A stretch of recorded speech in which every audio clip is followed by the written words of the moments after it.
Libro de cielo. La llamada a las criaturas al orden, a su puesto y a la finalidad para la que fueron creadas por Dios. Pelea con el demonio. Ahora, ¿quién puede decir el cambio que sucedió en mi interior? Todo era horror para mí. Aquel amor que antes sentía en mí, ahora lo veía convertido en odio atroz. Qué pena no poderlo amar más.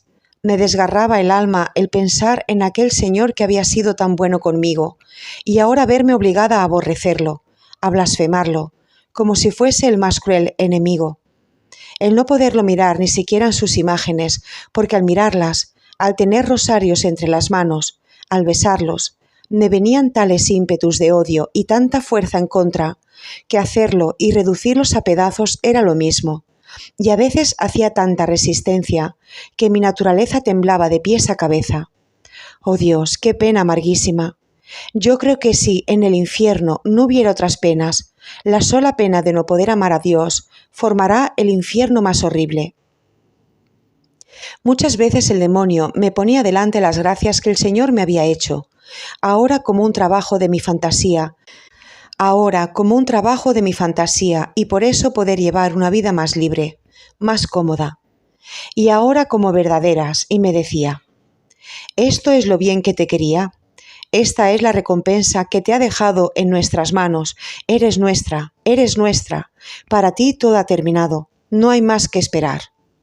Y en mi interior me sentía poner tales ímpetus de aversión contra el Señor y de desesperación, que algunas veces teniendo alguna imagen entre las manos, era tanta la fuerza del desprecio que las rompía, pero mientras esto hacía lloraba y las besaba, pero no sé decir cómo era obligada a hacerlo.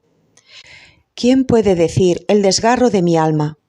Los demonios hacían fiesta y reían, unos hacían ruido desde un lugar, otros lo hacían desde otro, unos hacían estrépitos, otros se ensordecían con gritos diciendo, mira cómo eres nuestra, no nos queda otra cosa más que llevarte al infierno, alma y cuerpo, verás que lo haremos. A veces me sentía jalar, ahora los vestidos, ahora la silla donde estaba arrodillada, y tanto la movían y hacían ruido que no podía rezar. A veces era tanto el temor que creyendo librarme me iba a acostar en la cama, porque estos escándalos sucedían la mayor parte en la noche, pero también ahí seguían jalándome la almohada, las cobijas. Pero ¿quién puede decir el espanto, el temor que sentía? Yo misma no sabía dónde me encontraba, si en la tierra o en el infierno. Era tanto el temor de que en verdad me llevaran, que mis ojos no podían cerrarse al sueño. Estaba como uno que tiene un cruel enemigo que ha jurado que a cualquier costo le debe quitar la vida, y creía que esto me sucedería en cuanto cerrara los ojos. Así que sentía como si alguien me pusiera algo dentro de los ojos, de modo que estaba obligada a tenerlos abiertos para ver cuándo me debían llevar. Tal vez podría oponerme a lo que querrían hacer. Entonces me sentía erizar los cabellos sobre mi cabeza uno por uno, un sudor frío en todo mi cuerpo, que me penetraba hasta los huesos, y me sentía desunir los nervios y los huesos, y se agitaban juntos por el miedo. Otras veces me sentía incitar a tales tentaciones de desesperación y de suicidio, que alguna vez, habiéndome encontrado cerca de un pozo, o bien de un cuchillo, me sentía jalar para conducirme dentro o bien tomar el cuchillo y matarme, y que sentía penas de muerte, y mientras huía sentía que iban junto conmigo, y oía sugerirme que para mí era inútil el vivir después de haber cometido tantos pecados, que Dios me había abandonado porque no había sido fiel. Es más, veía que había hecho tantas infamias que jamás alma alguna en el mundo había cometido, que para mí no había más misericordia que esperar. En el fondo de mi alma oía repetir, ¿cómo puedes vivir siendo enemiga de Dios? ¿Sabes tú quién es ese Dios a quien tanto has ultrajado, blasfemado, odiado? Ah, es ese Dios inmenso que por todas partes te circundaba, y tú ante sus ojos te has atrevido a ofenderlo. Ah, perdido el Dios de tu alma, ¿quién te dará paz? ¿Quién te librará de tantos enemigos? Era tanta la pena que no hacía otra cosa que llorar. A veces me ponía a rezar, y los demonios, para acrecentar mi tormento, los sentía venir encima de mí, ¿Y quién me golpeaba? ¿Quién me pinchaba? ¿Y quién me apretaba la garganta? Recuerdo que una vez, mientras rezaba, me sentí jalar los pies desde abajo, abrirse la tierra y salir las llamas, y que yo caía dentro. Fue tal el espanto y el dolor que quedé medio muerta, tanto que para recuperarme de aquel estado tuvo que venir Jesús y me reanimó. Me hizo entender que no era verdad que había puesto la voluntad en ofenderlo, y que yo misma lo podía saber por la pena amarguísima que sentía, que el demonio era un mentiroso y que no debía hacerle caso, que por ahora debía tener paciencia en sufrir esas molestias y que después debía venir la paz. Esto sucedía de vez en cuando llegaba a los extremos y a veces para ponerme en más duros tormentos. En el momento de ese consuelo el alma se convencía, porque ante esa luz es imposible que el alma no aprenda la verdad. Pero después, cuando me encontraba en la lucha, me encontraba en el mismo estado de antes. Me tentaba también a no recibir la comunión, persuadiéndome de que después de que había cometido tantos pecados, era un atrevimiento acercarme, y que si me atrevía, no Jesucristo habría venido, sino el demonio, y que tantos tormentos me habría de dar, que me daría la muerte. Pero la obediencia la vencía. Es verdad que a veces sufría penas mortales, así que trabajosamente podía recuperarme después de la comunión. Pero como el confesor quería absolutamente que la recibiera, no podía hacer de otro modo. Recuerdo que varias veces no la recibí. También recuerdo que a veces mientras rezaba en la noche me apagaban la lámpara. A veces hacían tales rugidos de dar miedo, otras veces voces débiles, como si fueran moribundos. Pero ¿quién puede decir todo lo que hacían? Ahora, esta dura batalla, aunque no recuerdo muy bien, duró 3 años, aunque había días o semanas de intervalo, no que cesaran del todo, sino que empezaron a disminuir. Recuerdo que después de una comunión, el Señor me enseñó el modo como debía hacer para ponerlos en fuga, y era el despreciarlos y no prestarles ninguna atención, y que debía hacer de cuenta como si fueran tantas hormigas. Me sentí infundir tanta fuerza que no sentía más aquel temor de antes, y hacía así. Cuando hacían estrépito, rumores, les decía: «Se ve que no tenéis nada que hacer, y que para pasar el tiempo estáis haciendo tanta tontera.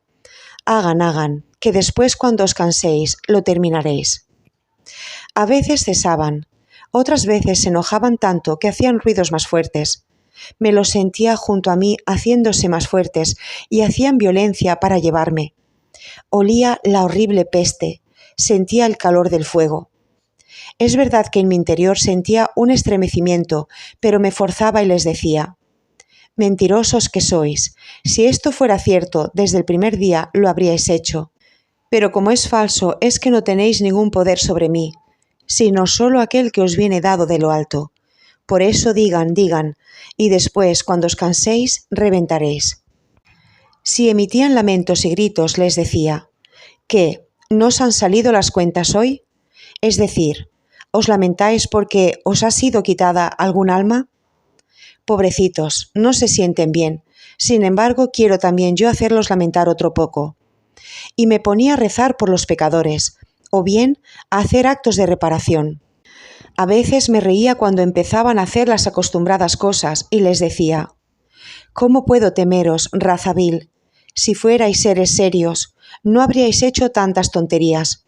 Ustedes mismos, ¿no os avergonzáis? No hagáis que os tome a burla».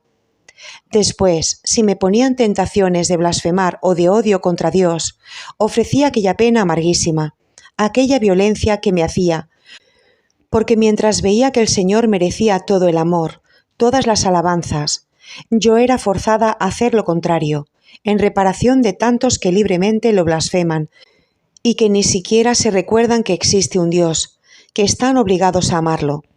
Si me incitaban a desesperación, en mi interior decía: «No pongo atención ni del paraíso ni del infierno, lo único que me apura es amar a mi Dios. Este no es tiempo de pensar en otra cosa, sino que es tiempo de amar cuanto más pueda a mi buen Dios. El paraíso y el infierno los dejo en sus manos. Él, que es tan bueno, Me dará lo que más me convenga y me dará un lugar donde pueda glorificarlo más.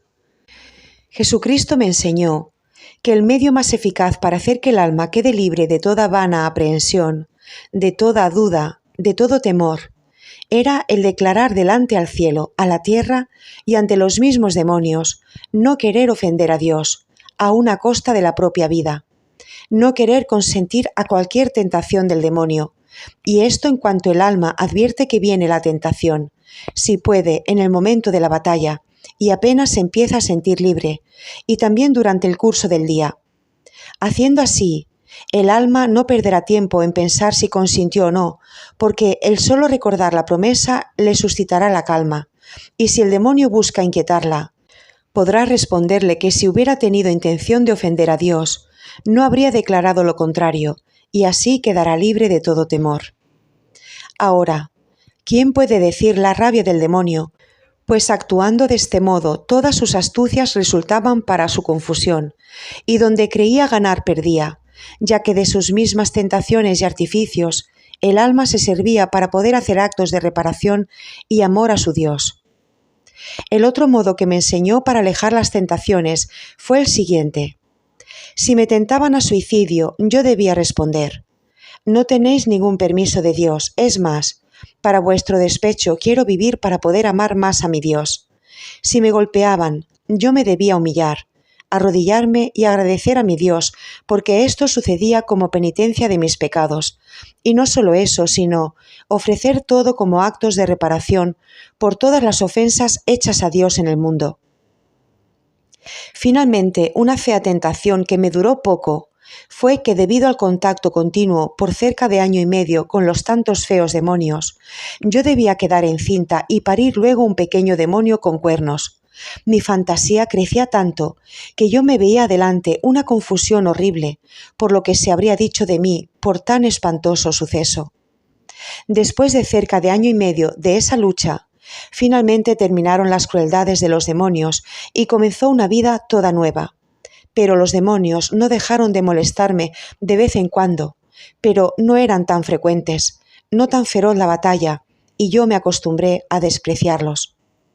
La vida nueva que comenzó fue en la casa de campo llamada Torre Disperata. Un día en que más que nunca había sido atormentada por el demonio, tanto que sentí perder las fuerzas y desmayar. Por la tarde, mientras así estaba, sentí venirme una cosa mortal, y perdí los sentidos. En este estado vi a Jesucristo rodeado de muchos enemigos. ¿Quién lo golpeaba? ¿Quién lo abofeteaba? ¿Quién le clavaba las espinas en la cabeza? ¿Quién le rompía las piernas? ¿Quién los brazos? Después que lo redujeron casi en pedazos, lo pusieron en los brazos de la Virgen, y esto sucedía un poco lejos de mí. Después que la Virgen Santísima lo tomó entre sus brazos, se acercó a mí, y llorando me dijo: «Hija mía, mira cómo es tratado mi hijo por los hombres. Las horribles ofensas que cometen jamás le dan tregua. Míralo cómo sufre». Yo trataba de verlo y lo veía todo sangre, todo llagas y casi despedazado, reducido a un estado mortal. Sentía tales penas que hubiera querido morir 1000 veces antes que ver sufrir tanto a mi Señor. Me avergonzaba de mis pequeños sufrimientos. La Santísima Virgen agregó, pero siempre llorando: «Continúa.